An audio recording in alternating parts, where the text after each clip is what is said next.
Kalau tidak pandai bersyukur, memang akan selalu merasa kurang. Apakah Mas Warto dan Mbak Sumi kurang mensyukuri rezeki yang mereka dapatkan selama ini, sehingga mereka selalu merasa kekurangan? Diary, aku sendiri tidak tahu persis gaya hidup keluarga kakakku itu, karena aku tinggal di kota yang berbeda dengan tempat tinggal Mbak Sumi dan suaminya. Assalamualaikum warahmatullahi wabarakatuh.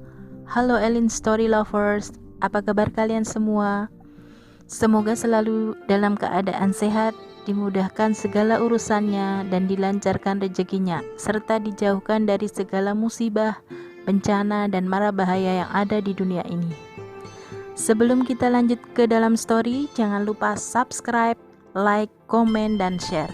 Dan aktifkan tombol loncengnya agar kalian tidak ketinggalan dengan story-story yang terbaru. Open Diary.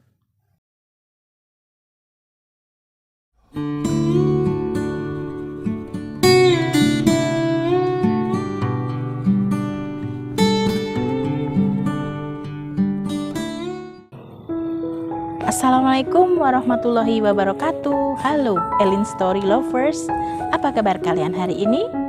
Pada kesempatan kali ini saya akan membawakan sebuah kisah yang dikirim oleh Ibu Saniati di Jawa Tengah. Perkenalkan, namaku Saniati. Aku tinggal di sebuah kota administratif di daerah Jawa Tengah. Aku memiliki seorang kakak perempuan, Sumiati namanya, dan aku biasa memanggilnya Mbak Sumi. Diary, Mbak Sumi tinggal bersama suaminya, Mas Warto, dan anak semata wayangnya di sebuah rumah kontrakan di sebuah kota di Jawa Tengah. Kehidupan rumah tangga Mbak Sumi sangat sederhana, kalau tidak boleh dikatakan pas-pasan. Mereka memiliki usaha jualan ayam dan bebek kremes di sebuah warung tenda di pinggir jalan. Hasilnya mereka gunakan untuk memenuhi kebutuhan hidup sehari-hari, membayar kontrakan, dan untuk modal jualan. Diary, yang namanya rezeki memang rahasia Allah Subhanahu wa Ta'ala. Sebenarnya Mbak Sumi dan Mas Warto sudah bekerja ekstra keras, namun hasil usahanya sepertinya belum sesuai dengan harapan mereka. Warung kremesnya tidak juga berkembang, meskipun menurut warga sekitar cukup ramai didatangi pelanggan setiap harinya. Kalau tidak pandai bersyukur, memang akan selalu merasa kurang. Apakah Mas Warto dan Mbak Sumi kurang mensyukuri rezeki yang mereka dapatkan selama ini, sehingga mereka selalu merasa kekurangan?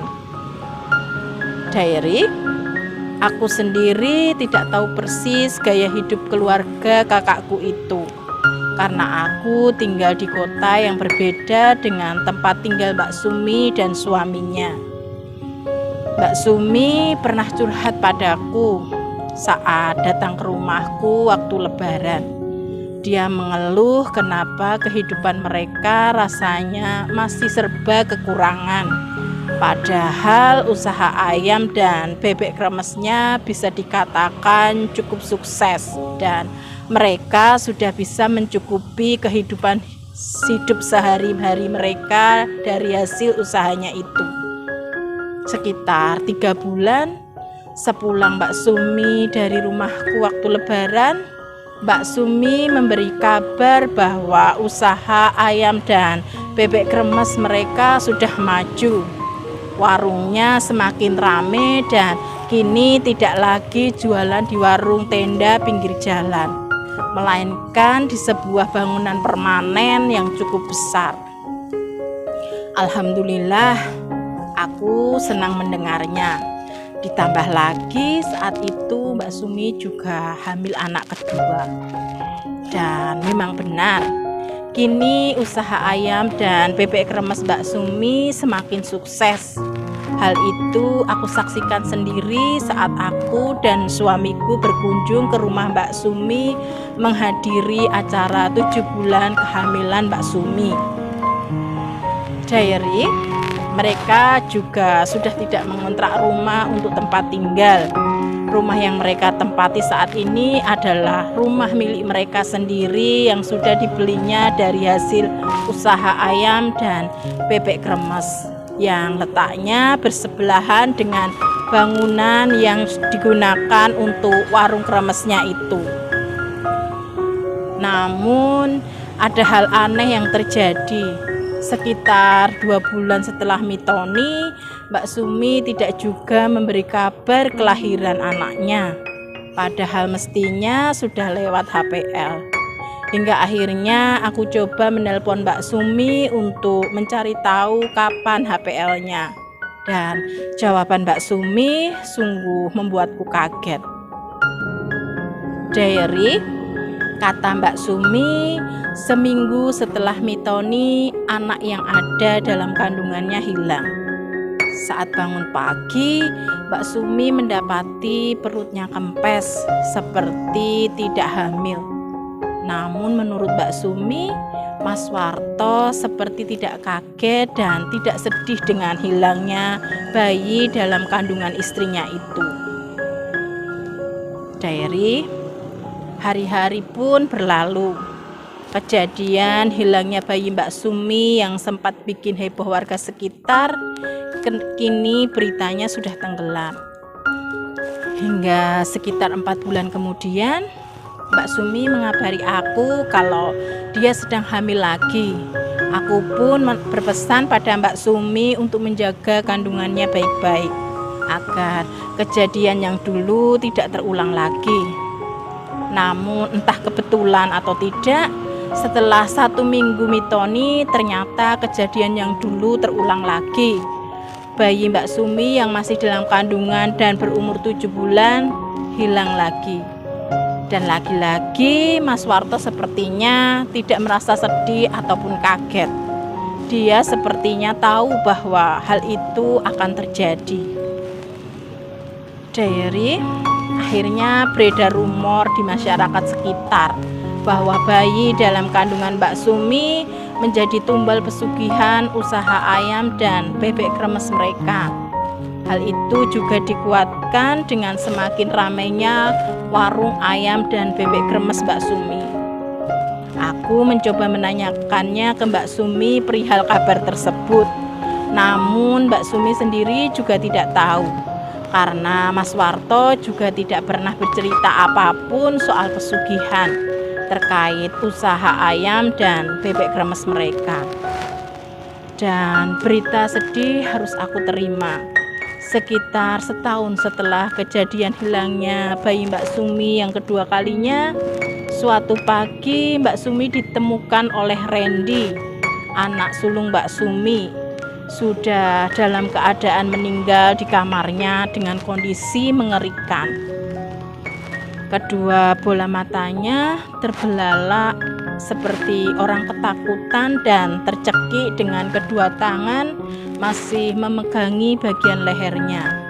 Dan Mas Warto pun mengaku tidak tahu menau soal kematian Mbak Sumi, karena saat itu Mas Warto sedang keluar kota menemui relasi bisnisnya. Diary, sekitar 7 bulan setelah kematian Mbak Sumi, Mas Warto menikah lagi.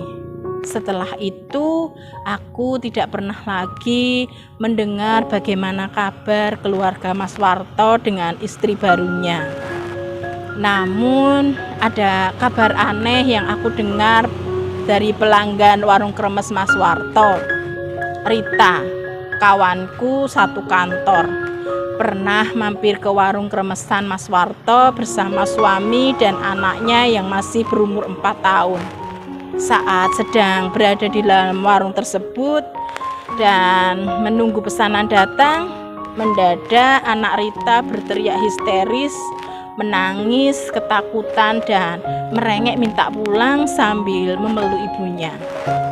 Akhirnya pesanan mereka pun tidak jadi dimakan di tempat dan minta dibungkus saja. Menurut Rita, saat anaknya ditanya kenapa menangis ketakutan, anaknya Rita menjawab kalau dia melihat makhluk besar hitam menakutkan di dalam warung kremesan Mas Warto. Jujur, aku sendiri belum pernah makan di warung ayam dan bebek kremes milik mendiang Mbak Sumi dan Mas Warto. Kalau aku main ke rumah kakakku itu, aku disuguhi makan kremesan di rumah Mbak Sumi, tidak di warungnya, karena rumah dan warung hanya bersebelahan. Namun semenjak Mbak Sumi sudah tidak ada, sampai aku menulis cerita ini, aku belum pernah berkunjung ke rumah Mas Warto.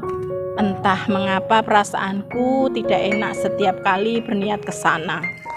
Aku merasa ada sesuatu yang disembunyikan Mas Warto terkait hilangnya 2 ponakanku yang masih dalam kandungan kakakku dan penyebab meninggalnya kakakku. Aku hanya khawatir dengan keadaan Randy, satu-satunya anak Mbak Sumi yang masih ada. Semoga Randy baik-baik saja. Demikian sebuah kisah yang dikirim oleh Ibu Saniati di Jawa Tengah. Terima kasih Ibu Saniati yang sudah berkenan mengirimkan kisahnya di Elin Story. Nah, buat kalian yang mempunyai kisah yang serupa dengan kisahnya Ibu Saniati atau mempunyai pengalaman hidup yang tidak bisa kalian lupakan sepanjang hidup kalian, silahkan kalian kirim di elins.story@gmail.com. Terima kasih. Wassalamualaikum warahmatullahi wabarakatuh.